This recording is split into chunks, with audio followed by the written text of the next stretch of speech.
আজকে যদি দুনিয়ায় কিয়ামত হয় কালকে সকালে, বলেন আপনাদের ব্যাংক ব্যালেন্স কোন জায়গায় যাবে?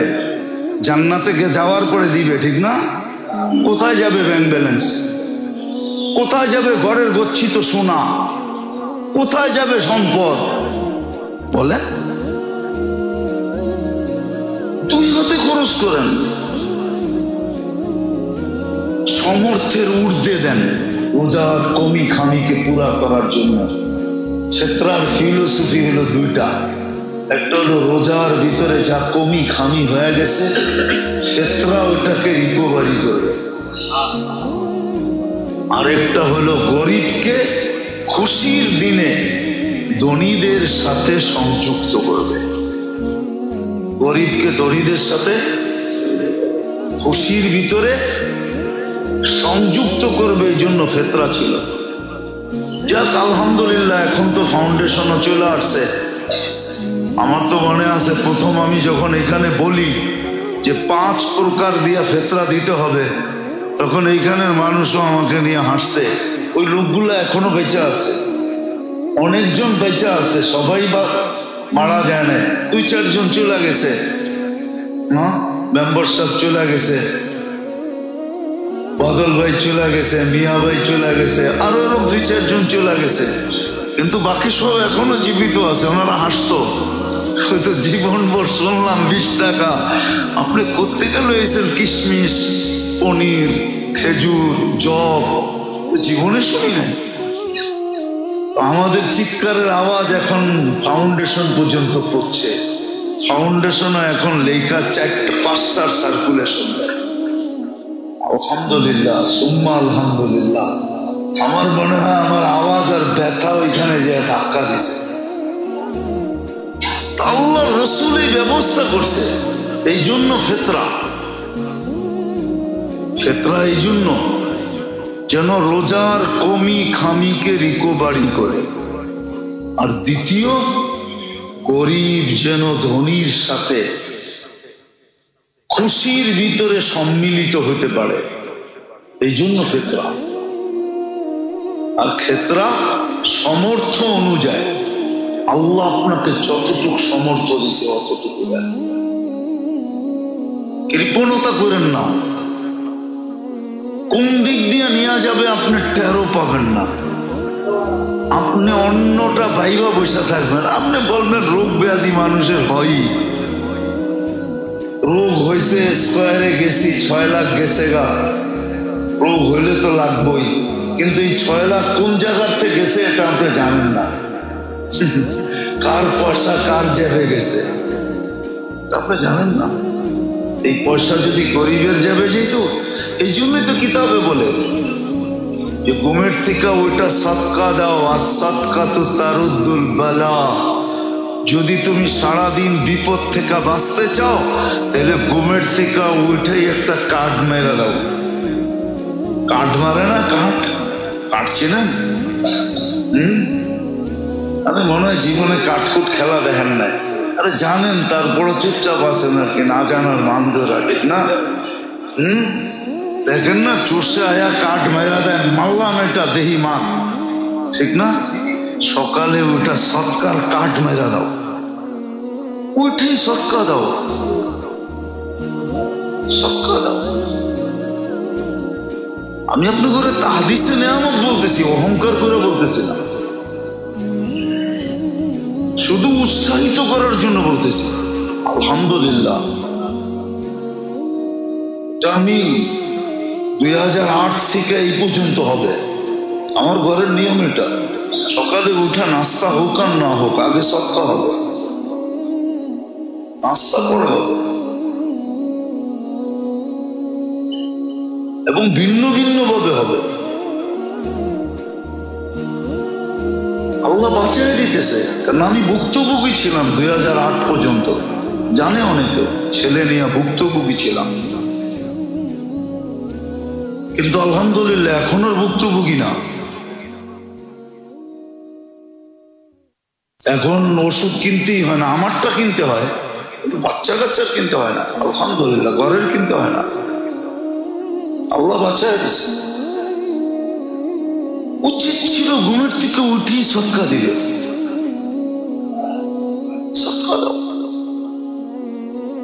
ফেতরা যেটা, এটা সমর্থ অনুযায়ী মন খুইলা ঈদের আগে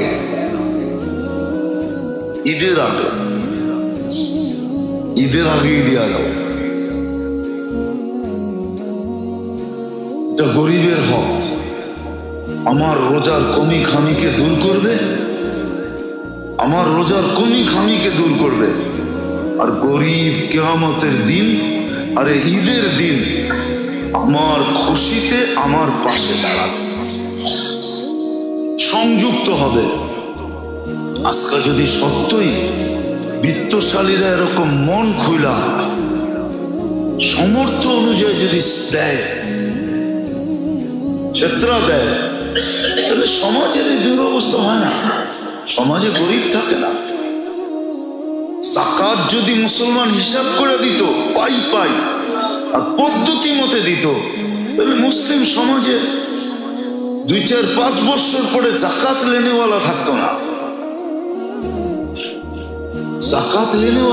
না, যাকাত দেওয়ার পদ্ধতি আছে, ওই অনুযায়ী যদি দিত তাহলে ওই কথা সত্য হইতো, হবে একদিন ইনশাআল্লাহ হবে, অতীত হয়েছে, আবার সামনেও হবে।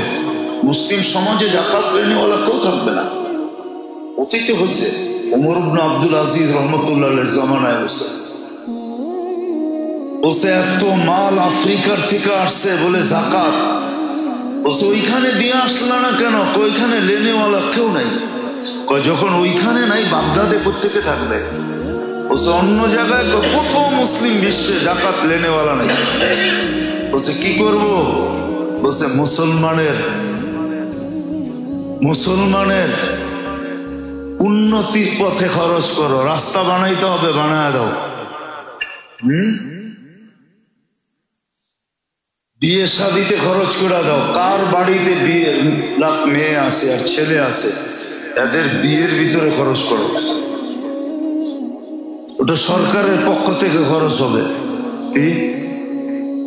কি উন্নয়নের রাস্তায় খরচ করো, মুসলমানের আপোষে বিয়ে শাদির ভিতরে খরচ করে দাও। কেন? এটা কাফেররা দেওয়া যাবে না, এই উম্মতের জন্য আল্লাহ বৈধ রাখছেন, নাহলে কোনো উম্মত তো যাকাতে আঙ্গুল পর্যন্ত লাগাইতে পারতো না। কপালে আমাদের দুর্ভোগ এখনই আসে নাই, আল্লাহ এই উম্মতের জন্য সহজ করছেন। ওরা দিত 10%, আমাদের দিতে হয় 2.5%। ওরা খাইতেও পারতো না, ছুঁইতেও পারতো না। আমাকে ধনীরা দেয়, গরিবরা ফুর্তি করে খায়। খালি খায় না, আবার যে দিছে তারই বাড়িতে দাওয়াত কইরা 20 পদ খাওয়াইতেছে। যদি জিজ্ঞেস করে কিরে এত পথ, আপনার জুতার উসিলেই তো এত পথ খেয়েছি। মনে হয় বোঝেন নাই, কাহিনী একটা আছে, সাধু বলে আসছে, দামি জুতা পড়া, কিন্তু ভক্তের বাড়িতে কিছু নাই, তো ভক্ত জুতা লুকায় নিয়ে বেচে হালাইছে, বাজার করে না খাওয়াইছে। তো এখন বলতেছে এত আইটেম কেমনে করলি? আপনার চরণের বদৌলত। তো যাওয়ার সময় আবার হাদিও দিছে, আবার হাদিও দিতেছিস, আপনার চরণের বদৌলত। আমার জুতা কই? এতক্ষণ কি করলাম?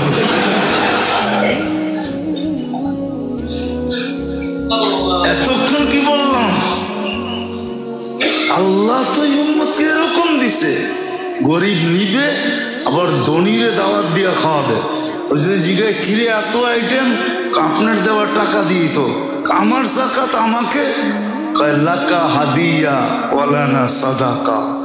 আপনি আমারে যাকাত দিছেন, আমি আপনারে হাদিয়া খাওয়াইতেছি। আমি ময়লা আনছি, আপনাকে দুনিয়ার উত্তমটা খাওয়াইতেছি। আল্লাহ রাসূল বলছে লাকি হাত সাদাকাতুন ওয়ালানা হাদিয়া। এই উম্মতের জন্য আল্লাহ করছে। মন খুলা দেন, কৃপণতা করেন না, সমর্থর চেয়ে ঊর্ধ্বে দেন, 2 হাত খুলা দেন, আল্লাহ ছাপ্পর ভেড়া দেবে। ফেতরা দিয়া দেন 2-4 দিন আগে, এমন না ঈদের দিন তালাশ করেন না। যে ফেতরা কই দিব। সবচেয়ে উত্তম জায়গা হলো দ্বীনি মাদারেস গুলাকে টিকে রাখার জন্য দেয়। এগুলা দুনিয়ার ফাউন্ডেশন। দুনিয়ার বর্তমানে ফাউন্ডেশন হলো দ্বীনি মাদারেস গুলা। আপনি মানেন আর না মানেন, আমি তো বলি মাঝে মাঝে যারা কম্পিউটারে বড় পারদর্শী ওদেরকে বলি, তোরা দুনিয়ার মানচিত্রটা ল আর দুনিয়ার থেকে মসজিদ মাদারেস ইসলামী দেশগুলা উঠায়া দিয়া তারপরে কম্পিউটারে দেখ দুনিয়ার গ্লুপটা তোকে কিরকম দেখায়। কসম খোদা, আপনি খোদা দেখেন, আপনি ওটাতে চোখ দিতে পারবেন না, আমার বিশ্বাস। ওটার চিত্র পাল্টায়া যাবে, প্রযুক্তির ভিতরে পাল্টায়া যাবে। আপনি কাইপা উঠবেন যে এই চিত্র কেন, আমার কম্পিউটারে তো এই কালার নাই। চ্যালেঞ্জ ওরা দেখেন কেউ। দুনিয়ার টিকা আছে এর কারণে, এগুলো দুনিয়ার ফাউন্ডেশন, এগুলোর পিছনে দেন। এটা বললেন না মোল্লারা ধান্দা করে, ও সাতার ধান্দা। হ্যাঁ, ধান্দা করলে প্রতি জুমায় 50,000 টাকা কামান যায়। রাগ হয় না, আমি কমিটি এলা করে বলতেছি না, প্রতি জুমায় 50,000 কামাইতে পারি। এত দূর হাইটা, দূরে গাড়ি রেখা, এত যাই ঝামেলা কইরা এই চিপার ভিতরে এত ছোট একটা মসজিদ, এত অল্প মুসল্লি, এখানে আসবো কেন?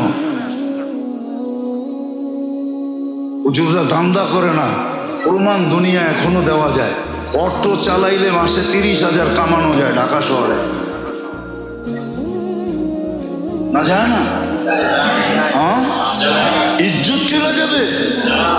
না না, হালাল রুজিতে ইজ্জত যায় না। কে বলছে ইজ্জত যায়? ইজ্জত তো ওইখানে দেয়, ইজ্জত ওইখান থেকে বন্টন হয়, দুনিয়ার থেকে হয় না। ইজ্জত যাবে না। 30,000 কামাইতে পারে অটো চালাইলে, ভ্যান চালাইলে। এখন তো সব ব্যাটারি চালিত, শরীরও তো খরচ হয় না, খালি ধৈরা বয়ে থাকলেই হয়। 2-3 দিন বাড়ি সারি লাগবে, তারপরে হাট ঠিক হয়ে যাবে। অক্সফোর্ডের কোনো ডিগ্রি লাগে না, ঢাকা ইউনিভার্সিটিতে মাস্টার্স করতে হয় না, তারপরে পড়ে আছে বুঝোটা। আপনারা ভাবেন ধান্দা করে? কথায় কথাই তো বলে বেতন বাড়ায় কিনবো, কি দরকার, এত টাকা দিয়ে কি করবো? কয় টাকা দিচ্ছেন? আপনার একদিনের নাস্তার পয়সা তো বেতন দেন না। আপনি তো একদিন বৈশা ইস্টারে যা সকালে নাস্তা করেন ওই বেতন তো দেন না মুয়াজ্জিন রে। আমি তো চোখে আঙ্গুল দিয়ে দেখা দেবো, আমরা কি ইস্টার চিনি না? না চিনি না ইস্টার? আমরা ঢাকা শহরে থাকি না? না মনে করেন জীবনে কোনো হোটেল দেখি নাই? কয়েকটা হোটেল দেখছেন জীবনে? দুনিয়ার কোনো স্থান নাই যেখানে আমি না দেখছি। দুনিয়ার কোনো উন্নত থেকে উন্নত বুক নাই যেখানে আমি না খাইছি। আমাকে কি বুঝাবেন? ইস্টারে বৈশা সকালে যে নাস্তার বিল দেন ওটা তো মুয়াজ্জিনের বেতন দেন না, আবার বলেন চান্দা করে। রাগ হবেন না, পায়ে হাত দিয়া বলি,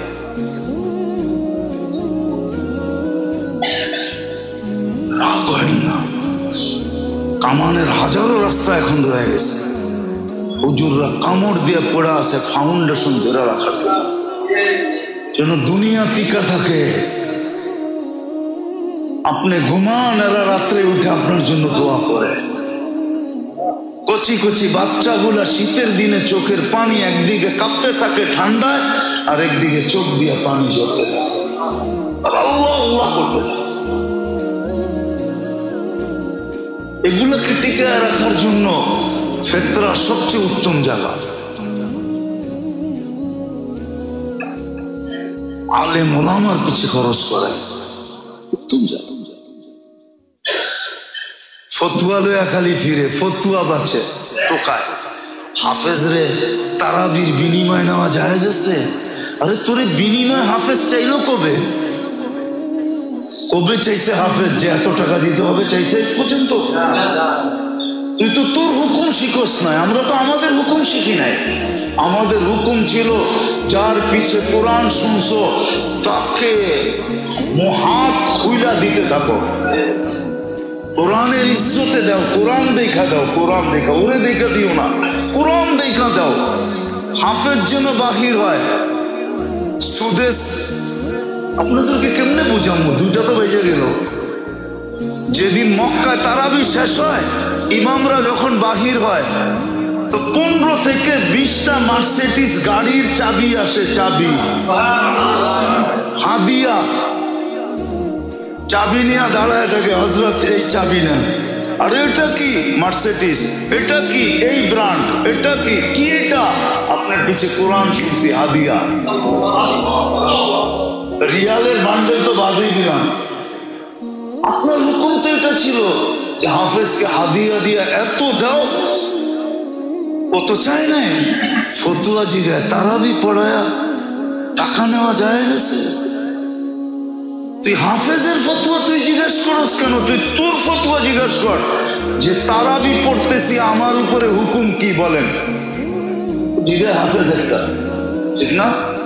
হ্যাঁ, ওই কাহিনীর মতো বলে অমুকের পোলায় পশ্চিম দিকে মুখ করে পেশাব করলো, ওইটা জিজ্ঞেস করে না, ওইটা জিজ্ঞেস করে, কিন্তু ওর পোলায় যে ডেলি করে এটা জিজ্ঞেস করে না। যে আমার পোলা পশ্চিম দিকে মুখ করে পেশাব করে, এটা জায়েজ কি জায়েজ না, এটা জিজ্ঞেস করে না। ও জিজ্ঞেস করে আঙ্গুল উঠা, আপনার পোলা পশ্চিম দিকে মুখ করে পেশাব করে কেন? জিজ্ঞেস করতেছে হাফেজেরটা। তারাবির পরে হাফেজরে টাকা দেওয়া দেখা নেওয়া জায়েজ আছে কিনা? তুমি হাফেজেরটা কেন জিজ্ঞেস করো? তুমি তোমারটা জিজ্ঞেস করো যে আমাকে হুকুম কি দিছে কোরআন। আমাকে তো হুকুম দিছে 2 হাতে দাও, হাদিয়া দাও আছে 2 হাতে। কোরআনের ইজ্জতে দাও, কোরআনের। কোরআন কালকে বলবে আল্লাহ আমাকে এত ইজ্জত করছে, আপনি ওরা একটু ইজ্জত করবেন না। কোরআন যেন আমাকে বলে যে আল্লাহ আমাকে এত ইজ্জত করছে প্রতি রমজানে, আপনি একটু ইজ্জত করবেন না। আল্লাহ হাসি দিয়ে বলবে তুই যখন পক্ষে আমি বিরুদ্ধে যাই তো যাই কি করে, তুই তো আমারই কালা, আমি বিরুদ্ধে যাই কি করে? উচিত ছিল এটা জিজ্ঞেস করেন। আমাদের ফোন করে জিজ্ঞেস করে হাফেজে তারাবির পয়সা নেওয়া জায়েজ আছে? আল্লাহ মাফ করুন। এই জন্য মেরে দোস্ত, ফেতরা এখনই দেন, মন খোলা দেন, সমর্থের ঊর্ধ্বে দেন, গরিবদেরকে তালাশ করা দেন, আত্মীয় স্বজনের ভিতরে তালাশ করেন। আপনি হয়তো দেখতেছেন পাশ দিয়া গেলে ঘিয়ে ঘ্রাণ আসে, আপনি ভাবেন ডেলি মনে হয় ঘি দিয়া খায়া আসে। হইতে তো এটাও পারে যে খায় নাই, খাইছে ডাইল দিয়া, কিন্তু সমাজে চলার লেগা বাইর হওয়ার আগে মুছে একটু ঘি লাগায় বেরিয়েছে, এটাও তো হইতে পারে। অনেক বোঝেন নাই, না বোঝেন নাই। এই কাহিনী শুনছেন কোনোদিন? শুনেন তো না। আত্মমর্যাদাশীল মানুষ ঘরে ক্ষুধার্ত চলতেছে, বাহিরে কেমনে বলে যে ঘরে ক্ষুধার্ত? তুই বাহির হওয়ার আগে ওই যে কোনায় একটু ঘি লাগা রয়েছে, ওইটা হাতে লাগাইয়া একটু মুছে লাগাইয়া মুখে একটু লাগাইয়া বেরিয়েছে, যাতে প্রতিবেশী পাশ দিয়ে গেলে ঘিয়ের ঘ্রাণ পায় আর বলে না ঘি দিয়া তো মাইরা এসে। আসলে কিন্তু ক্ষুধার্ত ছিল। এরকম আমাদের আত্মীয় স্বজন বহুত আছে, পাড়া প্রতিবেশী বহুত আছে যে মুছে ঘি লাগিয়া বাইর হয়, বাহিরে জানতে দেয় না, খবর নন ভিতর থেকে। থাকলে 2 হাতে খরচ করেন ওর উপরে টাকা যাবে। আজকে যদি দুনিয়ায় কিয়ামত হয় কালকে সকালে, বলেন আপনাদের ব্যাংক ব্যালেন্স কোন জায়গায় যাবে? জান্নাতে যাওয়ার পরে দিবে, ঠিক না? কোথায় যাবে ব্যাংক ব্যালেন্স? কোথায় যাবে ঘরের গচ্ছিত সোনা? কোথায় যাবে সম্পদ? বলে 2 হাতে খরচ করেন, সমর্থের ঊর্ধ্বে দেন। আল্লাহ আমাদেরকে আমল করার তৌফিক দান। ওমা আলাইনা ইল্লাল